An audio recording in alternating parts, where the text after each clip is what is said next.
salut à toutes et à tous.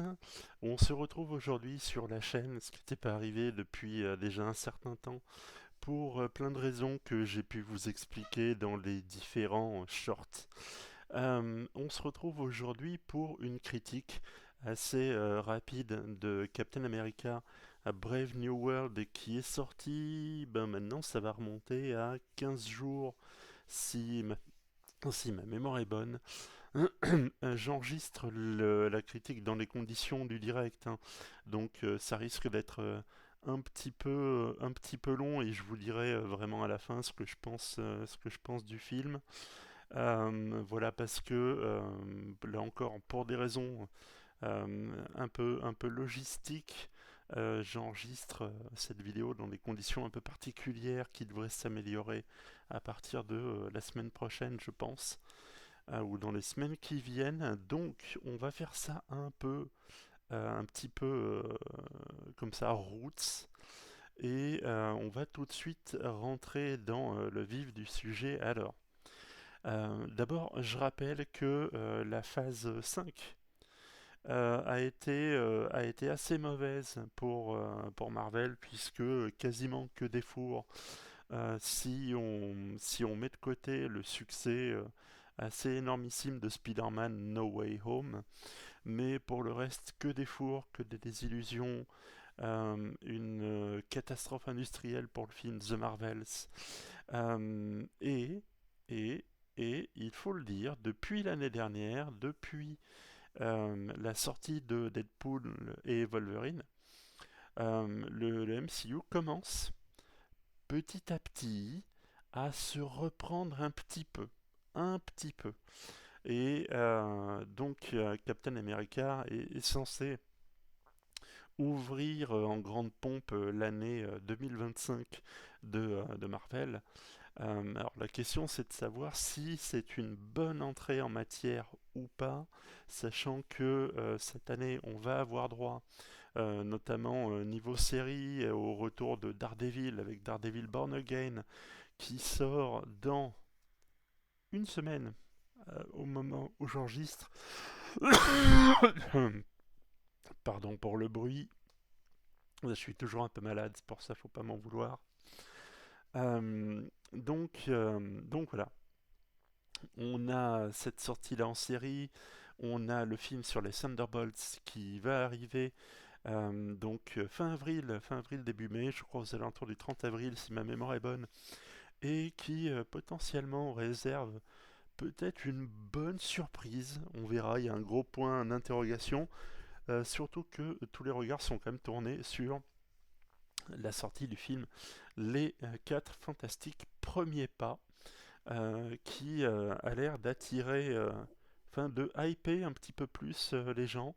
De ce qu'on en a vu, la première bande-annonce était assez sympathique, et le film de mémoire sort en juin ou en juillet, quelque chose comme ça. Donc, potentiellement, ça peut être une année de renouveau pour Marvel, sachant que après, à ma connaissance, pour le reste de l'année, tout se jouera sur Disney+, et encore, il n'y a pas forcément beaucoup de sorties annoncées. Ce sera vraiment retour 2026 avec Avengers Doomsday, et potentiellement quelques surprises au passage. Donc, on va voir ensemble ce que m'a inspiré ce Captain America Brave New World. Alors, la grosse évolution qui a été vendue sur ce film, c'est de présenter Sam Wilson dans le rôle de Captain America. Il faut savoir que c'est quelque chose qui vient des comics et qui a eu un retentissement à l'époque, puisque c'était la première fois, ou une des premières fois en tout cas, qu'on confiait un rôle euh, de super-héros aussi important à un personnage issu de la communauté afro-américaine. Donc, aussi pour des questions de représentativité, d'identification et de justice, tout simplement, d'équité, le personnage a pris à juste titre cette importance. Euh, le film est réalisé par Julius Ona qui a travaillé sur la saga Cloverfield il y a quelques années, et il ambitionne en gros, de mêler l'action super-héroïque et le côté thriller politique avec des thématiques contemporaines. Est-ce que c'est réussi ou pas? C'est ce qu'on va voir ensemble. En tout cas, l'histoire débute avec la découverte d'une nouvelle ressource précieuse. Alors il faut avoir vu, encore une fois, bon, c'est l'inconvénient et en même temps aussi l'avantage du MCU. C'est que pour bien connaître le point de départ du film, il faut avoir vu, entre autres, le film Les Éternels. Alors là, ça va être difficile de ne pas vous spoiler la fin de Eternals. Donc si vous ne l'avez pas vu, eh ben, malheureusement, il va falloir le voir, c'est mieux pour comprendre. Mais en gros, voilà, je vous le dis tout de suite, à la fin de Eternals, il y a un céleste qui commence à s'éveiller et qui menace, en s'éveillant, de détruire la Terre. L'éveil est stoppé au moment où juste la tête commence à ressortir des flots avec, je crois, une partie ou des deux mains. Et donc c'est là par contre que l'intrigue géopolitique de Captain America Brave New World commence, puisque bien sûr tous les pays du monde lancent des expéditions, des missions pour découvrir ce que c'est que cette chose qui ressort de l'océan, et ils découvrent que la tête et les membres apparents en tout cas du Céleste sont constitués en grande partie d'adamantium, qui est dans le MCU une ressource à ce moment-là inconnue, hein.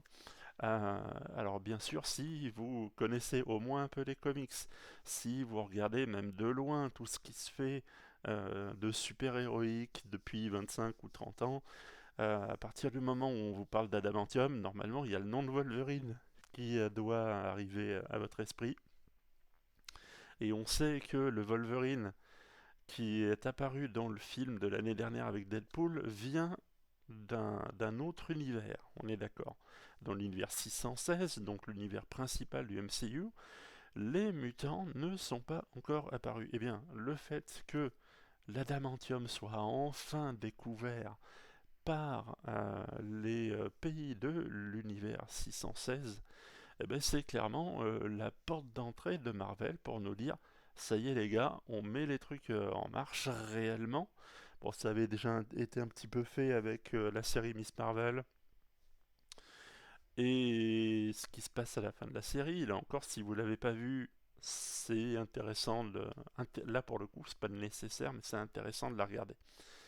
Et donc, l'adamantium, découverte par, bien sûr, les humains, et comme vous pouvez vous en douter, à partir du moment où il y a une ressource magique comme ça découverte, et bien tout le monde veut avoir sa part du butin. Et donc, cette découverte suscite d'énormes tensions internationales, et ces tensions-là poussent le président Thaddeus Thunderbolt Ross, cette fois-ci joué par Harrison Ford, a organisé un sommet diplomatique pour réguler l'exploitation, officiellement, hein, de l'adamantium, et officieusement pour faire main basse sur la plus grosse partie. On est bien d'accord, ça reste quand même les États-Unis. Alors, pourquoi le personnage cette fois-ci est joué par Harrison Ford? Encore une fois, pardon. Et bien tout simplement parce que l'acteur qui jouait le rôle avant, donc William Hurt, est décédé en 2022 et le rôle a donc été recasté. Sauf que, sauf que, il y a un complot qui se met en place et qui vise à, décrédibiliser, voire mettre hors d'état de nuire le président Ross. Je rentrerai pas dans le détail puisque ça vous le découvrirez, mais en gros c'est là qu'arrivent les super méchants, dont Sidewinder qui est joué par Giancarlo Esposito et Sam Wilson, aux côtés de son jeune Joaquin Torres qui reprend du coup le rôle du Faucon, se lance dans une course contre la montre pour déjouer cette conspiration. Alors, après ce très long pitch, on va voir un peu ce qui ressort de la performance des acteurs. Alors bon, on va pas se mentir. Très clairement, il y en a pour moi 4 qui ressortent du lot et le reste cachetonne, malheureusement. Au premier rang de ceux qui s'en sortent, eh bien, contrairement à ce qui se dit un peu partout sur Internet, moi j'ai trouvé que la performance de Anthony Mackie était vraiment intéressante. C'est pas l'acteur du siècle, on va pas se mentir, mais c'est un acteur solide qui fait le taf, qui fait ce qu'on lui demande, qui a une vision aussi du message porté par le Captain America qu'il incarne. Alors c'est un Captain America qui est sans sérum, qui peut s'appuyer que sur ses compétences militaires, sur sa détermination, sur l'entraînement. Alors, l'entraînement, on le voit plus dans la série Falcon and the Winter Soldier, mais bon, si vous voulez la regarder, ça va compléter ce que vous allez voir dans le film. Si vous la regardez pas, ça va pas vous empêcher de voir le film et de comprendre ce qui s'y passe. Ça, bon, c'est une bonne chose. D'ailleurs, je dirais qu'il y a une vraie profondeur, une vraie authenticité. Il y a énormément de critiques, encore une fois, sur la place des minorités dans les enfin, dans les sociétés occidentales, qui est assez intéressante au moment de la révélation, en gros, du complot contre le président Ross. La première personne à être ciblée, alors que c'est fait totalement de façon injuste, c'est le premier Captain America noir, donc Isaiah, qui a en fait simplement été... Enfin, voilà. Mais en gros, bon, injustement accusé, ce qui permet de découvrir un nouveau personnage dont j'ai perdu le nom, parce qu'il n'est pas forcément super bien caractérisé, mais qui est en fait une sorte de Black Widow, nouvelle génération. D'ailleurs, elle est passée par la Chambre Rouge. Je sais pas si on la reverra dans les prochains films ou pas. Hum, Après, bon, c'est vrai que le scénario aurait pu être plus creusé là-dessus, ce qui aurait été vraiment intéressant. Ensuite, j'ai retenu Harrison Ford. Là encore, contrairement à ce qui s'est dit, et parce que le malheureux a eu l'outrecuidance d'avouer qu'il avait fait ce film pour le pognon et pour s'amuser, il n'empêche que même un Harrison Ford qui fait un film pour le pognon, ça donne quand même un gars dont le niveau de jeu est au-dessus d'un peu tout le monde, voyez-vous. Et il donne quand même une présence assez, on va dire, allez, imposante et importante au président Ross. On sent que quand même il y a une psyché derrière et que le gars est pas juste un connard de président, mais quand même il y a des trucs vraiment qui travaillent là-dedans. Il y a un tiraillement qui se fait. Il y a une sorte de recherche absolue de son propre contrôle qui est bien. Voilà. Alors, bon, là encore, ça aurait dû être plus travaillé que ça. Après, le film est court. Le film il fait un tout petit peu moins de 2 heures si on met de côté les génériques. Donc, il n'y a pas forcément beaucoup de temps pour développer ce genre de choses, malheureusement. Alors après, il faut voir. Euh, Potentiellement, c'est pas la dernière fois qu'on voit le personnage, me semble-t-il. Je vais aussi revenir malheureusement sur 2 points un peu plus hein, complexes. Notamment Tim Blake Nelson qui reprend le rôle du leader. Si vous n'avez pas vu l'incroyable Hulk de Louis Leterrier, et ben là par contre ça serait bien de le voir, puisque pour expliquer qui est le leader, c'est mieux. Euh, alors là par contre j'avoue j'ai été un peu déçu. J'ai été un peu déçu parce que on sent bien que le gars a été intégré juste pour dire ok, c'est le point de départ de l'évolution du personnage de Ross. C'est lié à la transformation de Ross en Red Hulk. Mais c'est tout. C'est tout. Et Tim Blake Nelson vaut mieux que ça. C'est un peu un problème et j'ai trouvé ça vraiment dommage. Parce qu'en plus, esthétiquement, il est réussi. Enfin, il est pas weird, quoi. C'est-à-dire, bon, on voit qu'il est pas tout à fait normal. Mais tout de même, c'est vraiment une déception, je trouve, pour moi. Et, euh, l'autre déception, c'est Giancarlo Esposito dans le rôle de Sidewinder, qui, qui sert à rien alors que c'est un putain d'acteur. Mais il a rien à jouer. Il a rien à jouer, il a rien à vendre, il a rien, il est passé prendre son chèque, je pense. Alors après, il y a eu beaucoup, enfin je dis ça, c'est un peu méchant, mais il y a beaucoup de reshoots qui ont été faits suite à des projections test qui n'ont pas donné ce que Marvel attendait avec le public. Mais c'est toujours un peu le problème de vouloir trop servir la soupe au public et de jamais prendre de risques. Au final, voilà, le problème c'est que le film ne prend pas de risques et que c'est un peu tout contrôlé. Et c'est quand même vachement dommage parce que, vous voyez, par exemple, si on fait le parallèle avec les comics, euh, donc on sait que les comics qui ont été plus ou moins pris comme source d'inspiration sont déjà tous ceux qui se rapportent à l'introduction de l'adamantium et l'implication de Wolverine et des X-Men, la transformation de Ross en Red Hulk. C'est là aussi tiré des bandes dessinées, je pense entre autres à la série Hulk de 2008, où l'identité de Ross en tant que Red Hulk est révélée. Et il y a une dynamique entre Joaquin Torres et Sam Wilson qui fait écho aux différents comics de Sam en Captain America, où on voit qu'il mentorise le petit Torres qui reprend le rôle du Faucon. Mais il y a beaucoup de libertés en fait qui sont prises pour s'adapter, rentrer dans le moule du MCU.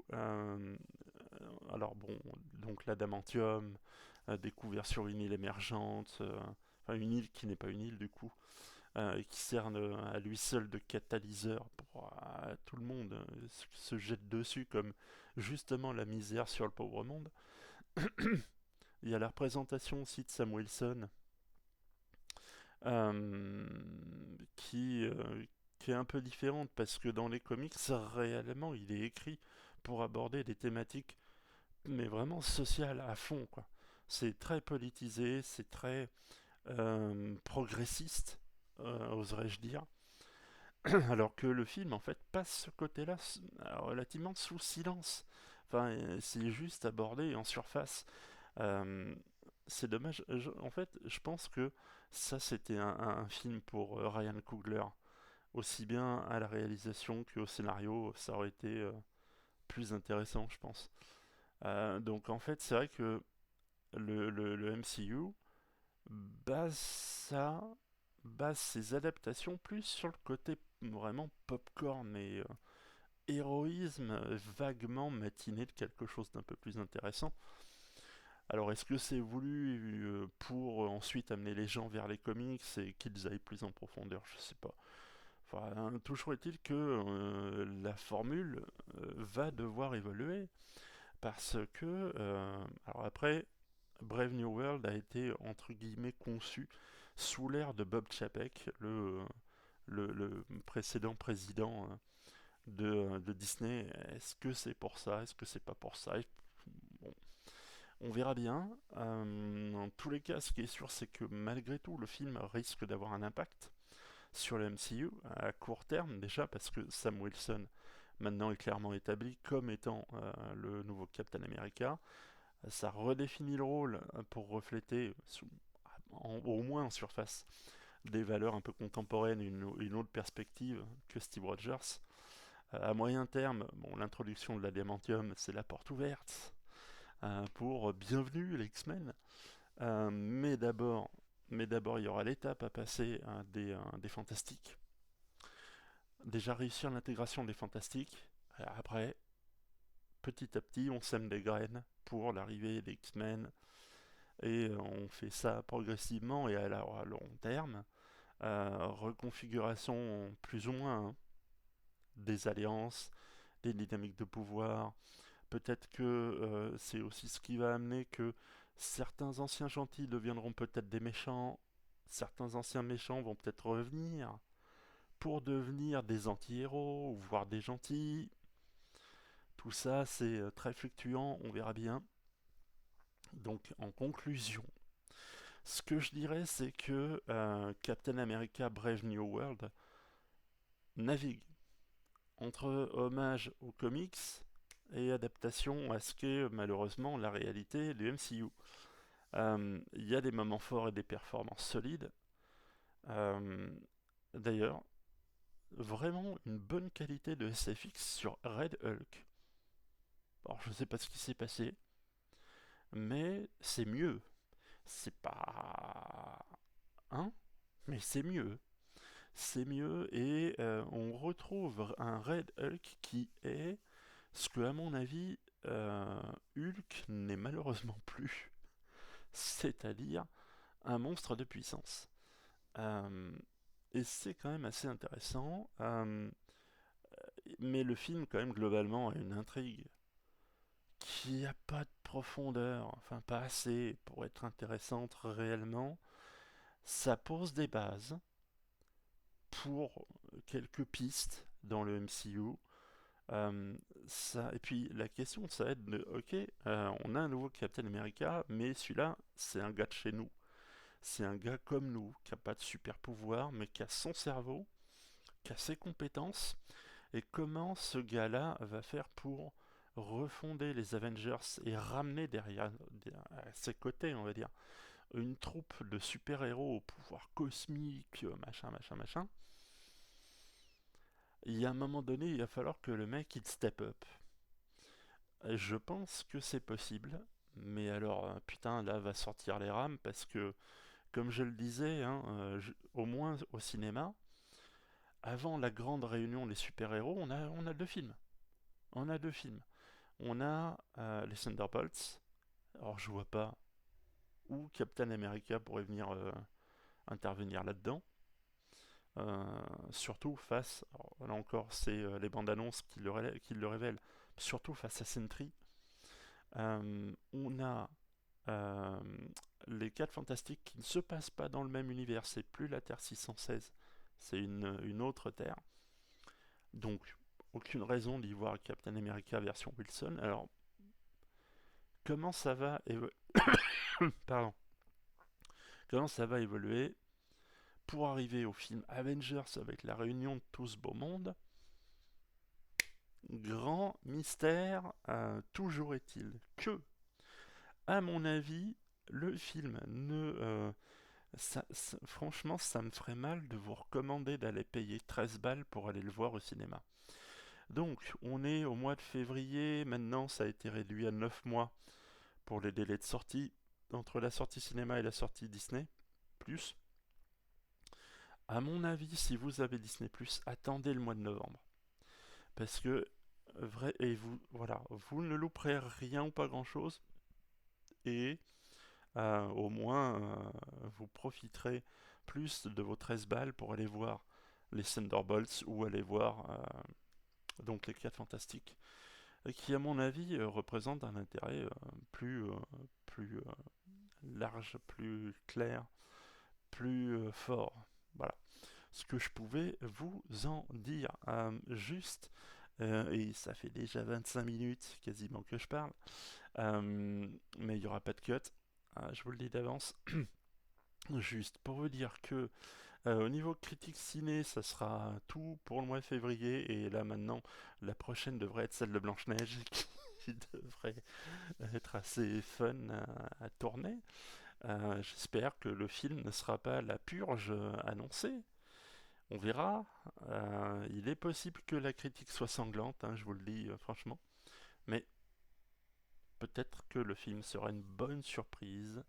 Peut-être, allez savoir. Donc, mais en tous les cas, je vous le dis très clairement, si le film est génial, je vous le dirai. Si le film est moyen, je vous le dirai. Si le film est une merde, je vous le dirai sans embâche. mais il n'y a pas de doute. Et je vous expliquerai pourquoi, bien sûr, à chaque fois. Il va y avoir, alors, là encore, la période est plutôt calme, aussi au niveau des jeux vidéo, et donc il est possible que je vous fasse des critiques des épisodes de Daredevil Born Again qui sort le 5 et le temps après de faire mes petites notes, de tourner, de monter, de blablabla, blablabla. Euh, les critiques arriveront 2 ou 3 jours après. Et puis je vous ferai ça au fur et à mesure, bien sûr. Donc n'oubliez pas de commenter, liker, partager. C'est très important pour le référencement sur YouTube. Sur ce, je vous dis à très très vite. Salut, salut, salut. Ciao, ciao, ciao.